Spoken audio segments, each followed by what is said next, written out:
The local conditioner Jarrod Alchin left last week's meeting with one winner to his credit, but a host of outstanding performances from those horses who finished behind the ultimate winner. Caught up with Jarrod to discuss last week's performances and also looking forward to Club and Angle's meeting on Saturday night. Well, Jarrod, first up, the mares race last week taken out by the Jack Trainer trio of Braveview, Kelly, Stylish Memphis, BK Spy, and two of your runners, Madrid and also Delightful Angel. Big performances running fourth and fifth respectively. Yeah, no, we couldn't be happier with our two mares. They sort of Madrid come back, racing her own age and sex at 3. You just don't know how they're going to come back, but both her trials have been really good. And we were delighted with the way she went. She had no luck and hit the line as good as anything in the race. And it's very exciting, now that we think that she can match them better mares with her gate speed and that she should be thereabouts in the better races, hopefully. And Delightful Angel, Jarrod, very consistent, but probably just a shade below the top class. Yeah, she is, but when I looked up and seen her sitting in the death, I thought she'll be lucky to beat the ambulance home. But to her credit, she's just a great little trier, and she only got beat about 7 metres. She went terrific, and I honestly think if she gets a nice suck run, she could surprise a few. She just keeps improving and improving.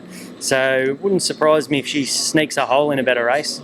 Over to race 6, where you've got two of the chances. My Element Byron, the form guy will show finishing 6th, beaten 20.9 moves behind. Can't find a better man. Forget the run, because at no stage did he have a chance to stretch his legs in the straight.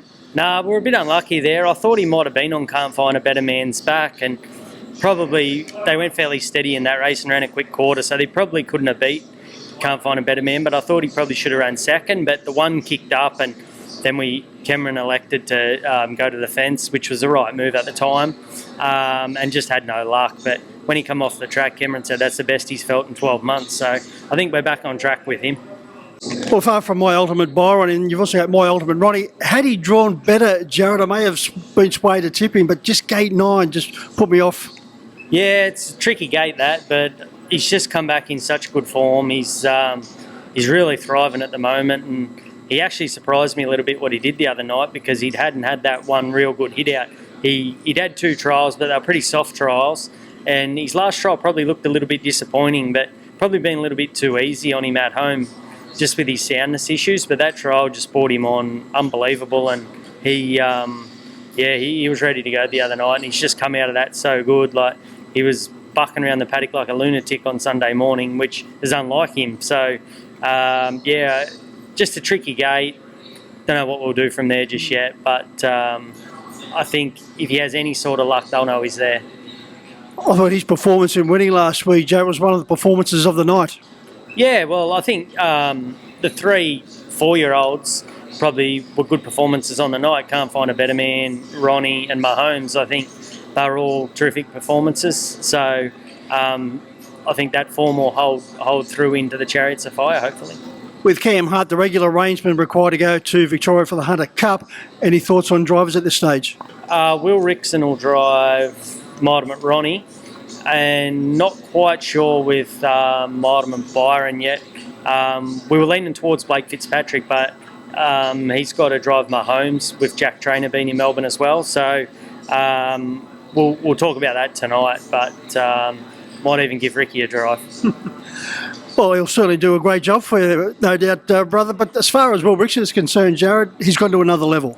Yeah, definitely. Will worked for me for probably 18 months to 2 years, and he's a terrific kid. Probably back then he was sort of just a bit too eager, a bit too keen, and always drove well, but he's probably a bit too keen. But now I think he's getting his chance to drive against the better drivers and driving some better horses. He's really come of age, and I think in the coming months and even in the next 12 months, I think you'll see him get a lot more metro drives, and I think that'll be the making of him.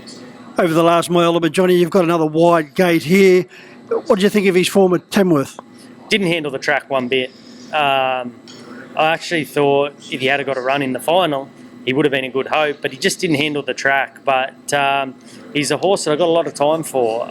Probably no hope Saturday night drawn there. But I think he's a horse to follow in 3-6 months' time. I think he's got a lot of upside about him. He's a bit of a slow learner, a bit dumb, but he's just starting to switch on, and I do have a lot of time for him. As we start to build towards another Miracle Mile Carnival, exciting times for the stable by the sounds of it. Yeah, we don't have that many racehorses at the moment. Like sort of what we got racing at the moment is what we got. We've just got a lot of babies at the moment, so it's exciting time of the year for the Miracle Mile Carnival, and it's an exciting time for us getting through all our babies, and we're just starting to get a few to the trials, and we've got a big team of babies, and we've got another, I think, 7 2-year-olds coming out from New Zealand on Monday for Tumby Park. They're bringing another 7 out on Monday, so it's exciting times. Well, Jarrod, good luck for Saturday night and going forward, and thanks for your time. No, thank you.